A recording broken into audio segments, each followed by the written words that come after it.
所有世界各地的莲友，大家早上好，阿弥陀佛。我们讲慈悲心，慈就是如何给众生幸福快乐，悲是如何让众生能够斩断他们的痛苦，消除他的痛苦，这个是慈悲。我们呢，要如何在你有生之年尽你的力量来为所有百姓解除苦难呢？这个是我们应当要做的。为什么？因为我们是学佛的弟子，佛的弟子要像佛一样这么慈悲，能够悲天悯人，视民如亲，能够护众如己，把众生当作自己一样好好对待，这个就是慈悲。我们要学佛的精神，佛的作为，佛的思维模式，我们要了解。他一再的强调，所有大地众生都是我们的六亲眷属，所以我们应该要尽可能的以你最大的力量来关怀需要关怀的这些对象。那么今天我们就讲慈心三昧这个道理给大家做参考。在佛陀灭度以后，大概在900多年的时候呢，有一位无着菩萨出家修学弥勒法门，为了专心能够修行，自己就离开寺院了，到后山的山洞去闭关，他专修禅定。匆匆3年过去啊，他自己觉得没有什么进步啊，便很失望的想离开这个山洞。当他走下山的时候，听到一种声音啊，一直持续不断的重复着，他就顺着这个声音的来处走去了。原来就是山来墙壁上的水滴啊，滴到下面的石头上所撞出来的声音啊，而且在很坚硬的岩石上面，竟然已经被那一滴滴柔软的小水滴呢凿出一个凹洞来了。他当下若有所悟的自言自语，才3年吗？就灰心了，怎么像是一个修行人呢？惭愧，他便转头重回山洞内，继续再修3年。结果3年过后，依然没有消息，他不免退心又生出来了。然而每当他往山下的路走的时候，又听到崖壁的水滴滴在石头的声音呢，这样来来回回重复了3到4次。在洞中总共修了12年啊，还是一点消息也没有。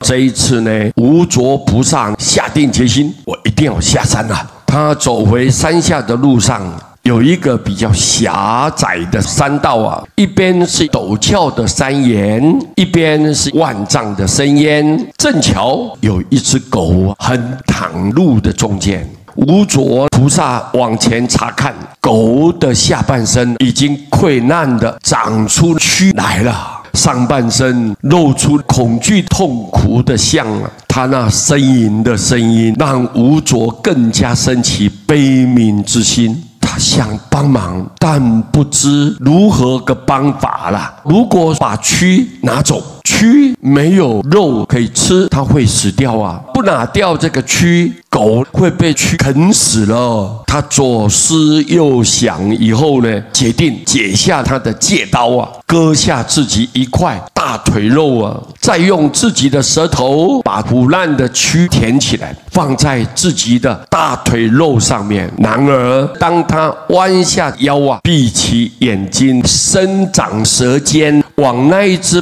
病狗身上的胡蛆填去的时候，舌尖却碰触到地上的泥沙。于是他睁开眼睛一看啊，眼前却现出一尊高大的弥勒菩萨。无着便向弥勒菩萨诉苦的说了，为何我在山洞里面苦修12年，你都不曾出现，也不给我加持。弥勒菩萨就说，自从你发心要进山洞来闭关修行的第一天，我的慈悲与爱护一直都跟随着你啊，是你的慈悲心不够，因此你才看不到我。如果你不信，我就坐在你的肩膀上，我们一同到市区里面走一趟，看看是否有人看得见。于是无着到了市区，红人就问了，你们有没有看到我肩膀上坐了一个人呢？结果没有一个人看到，只有一位妇道人家看到他的肩膀上面坐着一只病狗而已呀。弥勒菩萨就告诉无着啊，你对那只病狗的慈悲，远远比你12年在山洞中的修行还要来得重要啊！各位，慈悲绝对不是只有放在心里，一定要有具体的行动，要对众生真正的关怀。明明你看到有老人家过马路不方便，你都不能牵着他赶快过去。有的人没有饭吃，你应该如何在最紧要的关头去布施，来解救他的病痛或者痛苦？慈悲是要有具体的行为，不是光顾嘴巴讲讲。不是的，无着菩萨因为对那一只病狗的慈悲而证得了慈心三昧，与弥勒菩萨的慈悲相应。后来无着菩萨常在晚上上升到兜率内院，听弥勒菩萨讲经说法，白天就回到印度的讲堂来转述所听的经的本意给所有弟子们听啊。那时候就感应道交了。所以你对那个狗能够这么慈悲善良，连诸佛菩萨都感动，你的慈悲心散发出来，天地都动容。我们一个修行的人，时时刻刻都会想到别人，没有自己，这就是大乘菩萨；只有自己，没有别人，这个是凡夫众生。先有人后己啊，把自己摆在后头，这个是正人君子。我们应该要写菩萨的行为，在最需要的时候，我们能够勇于付出了，不考虑自己，我们不自私自利，因为所做的一切善如影随形的，有一天因缘成熟，它会回到你身上来。所以活在世间最可贵的、最有价值的，就慈悲这2个字。佛陀讲经说法，除了因果以外，就讲慈悲心。我们对人一定要善待，有一种客气、慈悲来对待一切众生。这是佛在讲经说法的过程当中，他的本意。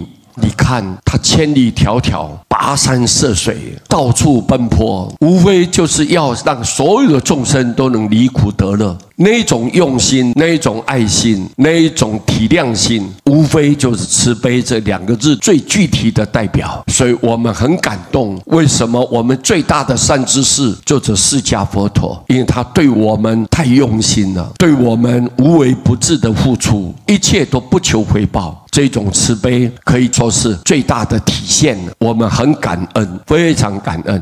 今天将慈悲这2个字来跟各位大家一起分享。阿弥陀佛。